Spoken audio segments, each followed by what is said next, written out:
তো করে না, আমার ফ্যামিলিতে আমার বাবার বংশে দাদার বংশে কেউই তো করে না। আমি কিভাবে লাখ টাকা ইনকাম করবো?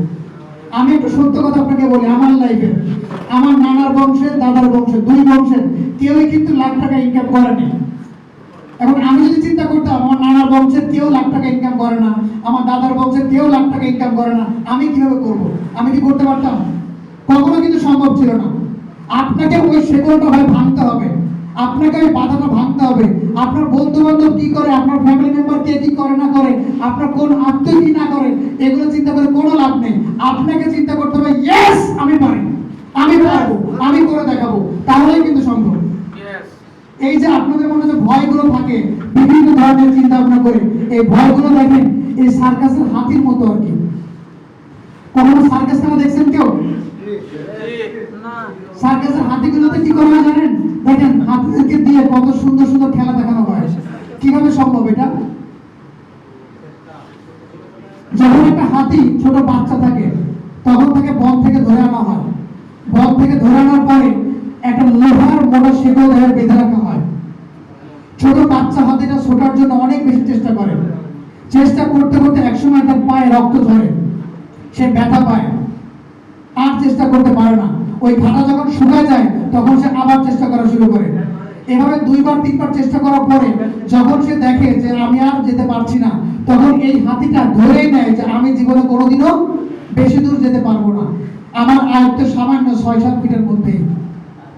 অথচ এই হাতিটা যখন এক সময় অনেক বিশাল দেহের অধিকারী হয়, তখন এই হাতিটাকে একটা সামান্য একটা দড়ি দিয়ে বেঁধে রাখলেও কিন্তু এ কোথাও আর যায় না। কেন জানেন?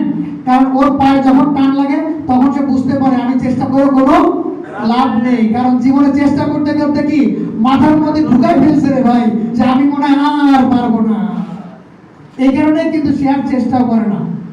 এমনকি দেখা যায় যদি কোনো বড় হাতিকে নিয়ে আপনি একটা খোটা কেটে রেখে দেন, সে ওই খোটার চারপাশে ঘুরতে থাকে, সে কখনো এখান থেকে বেশি দূর যায় না। কারণ তার মাথায় ওটাই থাকে যে চেষ্টা করে লাভ কি, আমি তো দূরে যেতে পারবো না।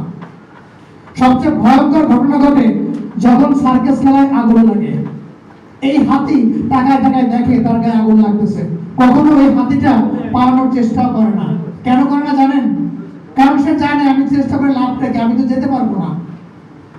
অথচ এই হাতি বসে বসে পুড়ে মারা যাচ্ছে, কখনো কিন্তু এই হাতি নিজে জানলো না যে স্বয়ং সৃষ্টিকর্তা তার মধ্যে কি পাওয়ার দিয়ে রাখছে, কি শক্তি দিয়ে রাখছে। অথচ আপনি আমি সেই আশ্রমুল মাখলুকাত, আপনি আপনার ভিতরে যে কি পাওয়ার সৃষ্টিকর্তা দিয়ে রাখছে এটা আপনাকে বুঝতে হবে। যদি আপনি বুঝতে পারেন ইয়েস আমি আশ্রমুল মাখলুকাত, আমার দ্বারা সব সম্ভব, পৃথিবীতে মানুষ অনেক কিছু করছে আর সামান্য আমি সফল হবো, আমি মাসে লাখ টাকা ইনকাম করবো, এটা আমার দ্বারাও সম্ভব। আচ্ছা বলুন তো, মানুষ কি লাখ টাকা ইনকাম করে না? মানুষ কি গাড়ি চলে না? মানুষ কি বাড়ি করে না? তাহলে সব আপনি বলতেছেন করে, তাহলে আপনি কেন চেষ্টা করতেছেন না করার জন্য? যেখানে সৃষ্টিকর্তাই বলতেছে মানুষ সব করে, এগুলো তো মানুষের জন্য নাকি? গাড়ি বাড়ি সব তো মানুষের জন্য, মানুষ ভোগ করতেছে, তাহলে ওই মানুষগুলো মানুষ, তাহলে আমি কি? কেমন লাগে? কখনো ভাবছেন যে আমি নিজে বলতেছি যে হ্যাঁ মানুষের জন্য লাখ টাকা ইনকাম, মানুষের জন্য গাড়ি, মানুষের জন্য বাড়ি, সব মানুষের জন্য, তাহলে আবার আমি কেন করতেছি না? আজকে আমার কেন লাখ টাকা ইনকাম হচ্ছে না? ফরেনার বিজনেসে বাংলাদেশের কথা যদি বলি, বাংলাদেশে আমরা 4000 প্লাস ম্যানেজার আছি। তাহলে যে কাজটা 4000 লোক করে দেখাই দিছে যে এখান থেকে ম্যানেজার হওয়া যায়, সেখানে আপনি কি চাইলে পারেন না? কি মনে হয় সম্ভব? এখন থেকে হবে? ওকে।